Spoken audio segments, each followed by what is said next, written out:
Soccer mum in a hurry.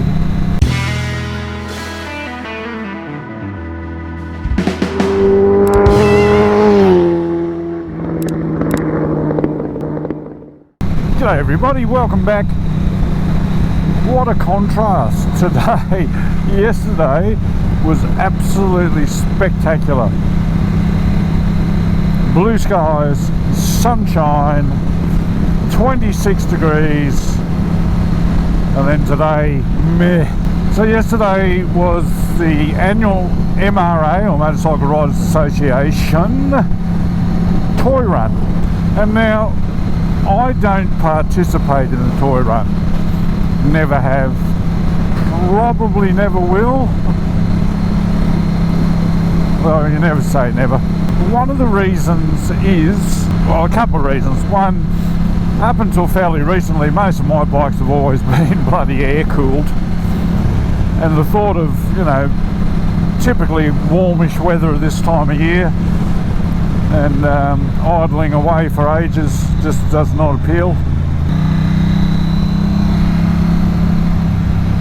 Plus you get, I'm going to probably get fried for this, but typically you do get a lot of once or twice a year riders. Certainly a lot of fair weather riders, so guys that sit around polishing their V-twin motorcycles.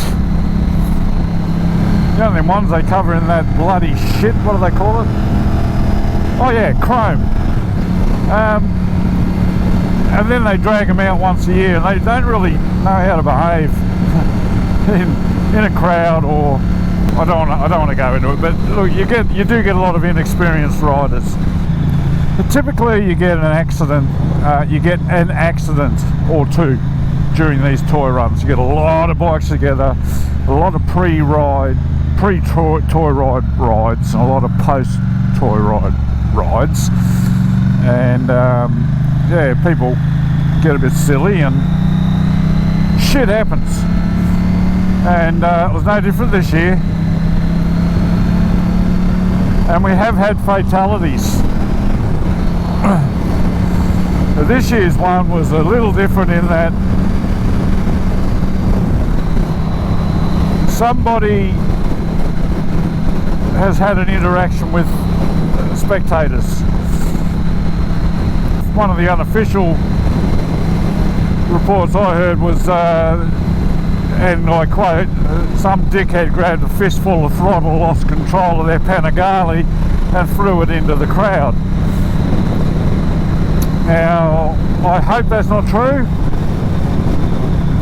but I did hear that there was a bit of, you know, people chucking wheel stands and just being general dickheads. One of the reasons why I avoid those kind of events.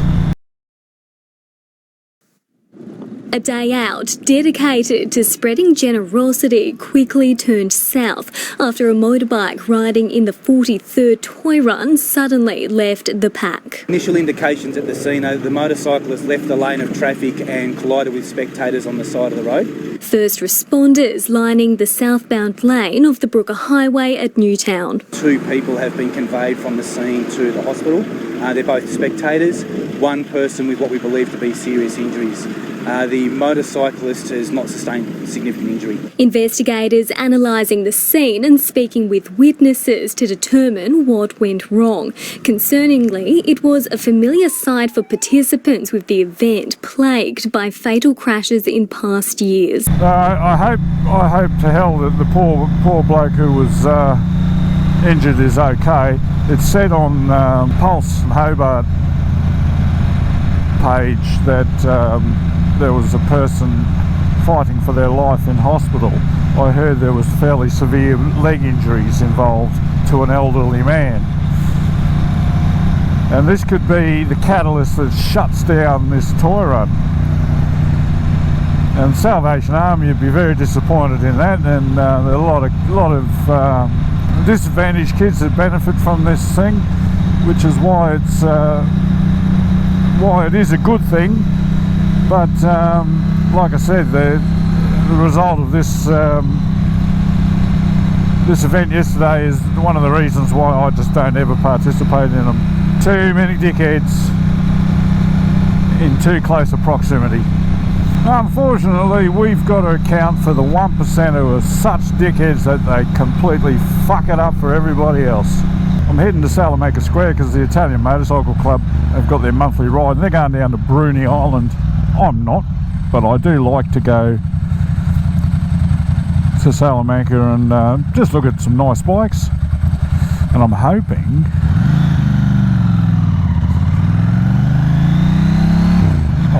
that I get some goss on what actually happened, because it was a Ducati that was the bike involved in this bike versus pedestrians, or bike versus spectators. So I'm keen to see if anybody mentions anything about what happened.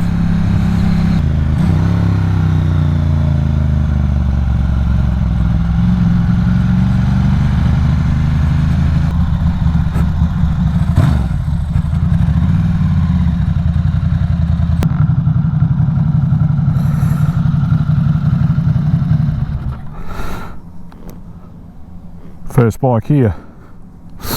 Right, let's wait for the others to roll up. I'm going to go and get a coffee.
That was really good, and some nice bikes there. And nobody knew anything about the Panigale that binned it on the toy run yesterday. Wasn't part of that group. So there was a couple of V4S multistradas. Now, to say that the guys are impressed by them is one hell of an understatement. Power and comfort just off the chart.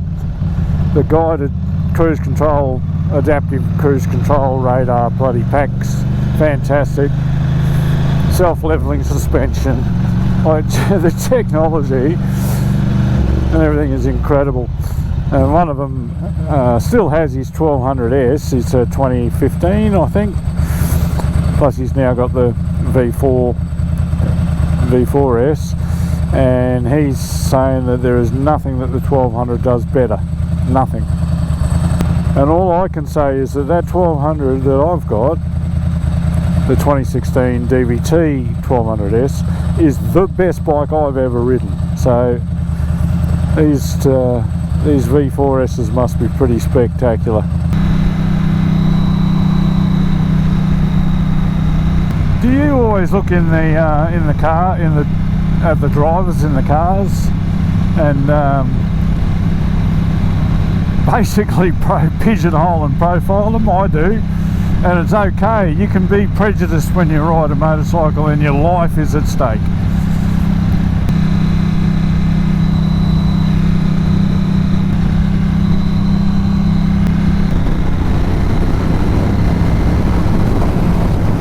Yeah, there's a few stereotypicals that I like to give a wide berth to. A hire car with Asian drivers. I have seen them go the wrong way around roundabouts, come at me at the wrong side of the road, stop in the middle of the road to take photographs, and the bloody gold Camry with the crocheted blanket on the parcel shelf with the lawn bowls hats. They give them a wide berth, and be careful not to scare them too. Like if you're coming up between them at the lights filtering or something, just be mindful that you don't give them a bloody heart attack. This guy's on the brakes for no good reason.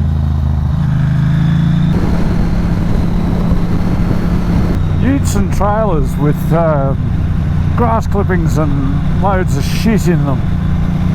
Loose planks of wood and bloody crap like that. Steer the hell away from them.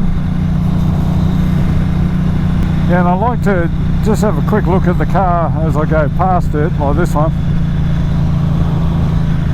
If the driver's in there on the phone or mucking about with something, I won't pull in front of them. Oh, it's been a nice morning. Haven't done much. It's nice to go for a little run on the 900. It was a little run, and but typical on the weekends. I don't have a lot of time to do anything through the week, so that leaves 2 days on the weekends where I need to get shit done. So I need to go and do that. I think the next rock ride is to Bruny Island next weekend, so I might make an effort to try and film a bit of that for you. We don't go there very often. Thanks for watching. Ride safe. Catch you next time on Andy's Motorcycle Obsessions. Bye for now.